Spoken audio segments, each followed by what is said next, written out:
नवंबर में एक साथ 3 आतंकियों के ठोके जाने से पाकिस्तान में खलबली मची हुई है। इस महीने जिन आतंकियों का हुरमिलन हुआ वह सभी भारत की मोस्ट वांटेड लिस्ट में शामिल थे और उन्हें भी अज्ञात हथियारबंद लोगों ने निशाना बनाया है। इन आतंकियों के निपटने के बाद पाकिस्तान में छुपे आतंकियों में हलचल तेज हो गई है और अब भारत के हर दुश्मन आतंकी को अपनी मौत साफ नजर आ रही है। खासकर जिस तरह एक एक आतंकी को उनकी माद में घुसकर ठोका गया, उसने सेफ हाउस में बैठे आतंकियों के तहमंद गीले कर दिए हैं। पाकिस्तान में 2 वर्षों के दौरान 2 दर्जन से ज्यादा आतंकी मारे गए हैं। इसके अलावा कई आतंकी अभी भी गायब हैं, जिनको लेकर आशंका है कि उनका अपहरण कर लिया गया है। पाकिस्तान की पुलिस बहुत कोशिश के बाद भी उन्हें तलाश नहीं कर पाई है। हालांकि इतना सब होने के बाद भी पाकिस्तान और उसके पाले आतंकी संगठन इन हत्याओं के बारे में चुप है। मारे गए आतंकी लश्कर तैयबा, हिजबुल मुजाहिदीन, खालिस्तान आंदोलन और जैसे मोहम्मद से जुड़े थे। ये तमाम संगठन भारत विरोधी गतिविधियों में शामिल है, पर पाकिस्तान से इन्हें हथियार व पैसे के साथ नैतिक समर्थन भी मिलता है। नवंबर महीने में जो 3 आतंकी मारे गए वो लश्कर तैयबा और जैसे मोहम्मद के टॉप आतंकी थे। इनमें मौलाना मसूद अजहर का करीबी सहयोगी और लश्कर का मुख्य आतंकी भी शामिल है। दरअसल पाकिस्तान में आतंकियों के मारने का सिलसिला साल 2021 से चल रहा है, जब लाहौर में लश्कर सरगना हाफिज सईद एक हमले में बाल बाल बच गया था।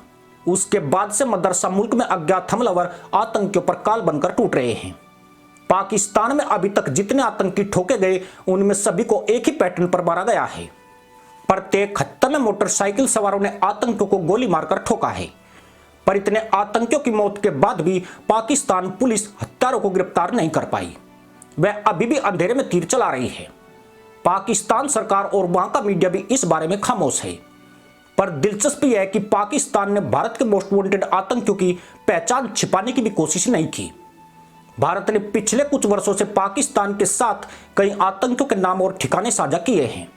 इनमें से कई अज्ञात हमलावरों के हाथों मारे जा चुके हैं। पाकिस्तान ने उन सभी की मौत को स्वीकार किया है। वह इस बात से भी हैरान है कि भारत के पास आतंकियों की सटीक लोकेशन कैसे पहुंची है, क्योंकि FATF की ग्रे लिस्ट में आने के बाद ही पाकिस्तान ने सभी आतंकियों को सेफ हाउस में शिफ्ट किया था। पर भारत द्वारा जो जानकारी शेयर की गई वह 100% सही थी। आतंकी इन्हीं ठिकानों पर छुपे हुए थे। हालांकि पाकिस्तान ने मारे गए आतंकियों को बिल्कुल भी आतंकी नहीं माना। उसके मुताबिक सभी लोग बेकसूर थे और किसी आतंकी गतिविधि में शामिल नहीं थे। यानी मदरसा मुल्क ने उनकी पहचान आतंकी के रूप में नहीं की। मौलाना मसूद अजहर के करीबी और जैसे मोहम्मद नेता रहीम उल्लाह तारिक की कराची में 13 नवंबर को अज्ञात हमलावरों ने गोली मारकर हत्या कर दी, पर पाकिस्तान ने बताया कि वह एक स्थानीय मौलवी था। ठीक इसी तरह पूर्व लश्कर आतंकी अकरम गाजी को खैबर पख्तूनख्वा में अज्ञात लोगों ने गोली से भून दिया, परंतु पाकिस्तान ने उसे दैनिक नमाज पढ़ाने वाला मुज्जिन करार दिया। 5 नवंबर को खवाजा साइद का अपहरण करके POK में उसका सिर कलम कर दिया गया। साइद लश्कर तैयबा का एक बड़ा आतंकवादी था और 2018 में सुजवान सेना शिविर पर हमले के मास्टरमाइंड में से एक था, लेकिन पाकिस्तान के मुताबिक साइद एक आम व्यक्ति था। ठीक इसी पैटर्न पर जैसे मोहम्मद के सदस्य और पठानकोट हमले के साजिशकर्ता सईद लतीफ को अज्ञात हमलावरों ने ठिकाने लगा दिया। उसे पाकिस्तान पंजाब के सियालकोट में हुरमिलन पर भेज दिया गया। इस हमले में लतीफ का एक सहयोगी भी मारा गया, जबकि उसका एक अन्य साथी घायल हो गया। पर पाकिस्तान ने बताया कि वह सभी शरीफ लोग थे। यानी पाकिस्तान में अब तक जितने आतंकी मारे गए, पाकिस्तान की दृष्टि में वह टेररिस्ट नहीं थे। पाकिस्तान की एजेंसियां उनके हत्यारों को अब तक नहीं पकड़ पाई है, परंतु उसने आरोप लगाए हैं कि पाकिस्तान में टारगेट किलिंग हो रही है और कोई उसके नागरिकों को निशाना बना रहा है।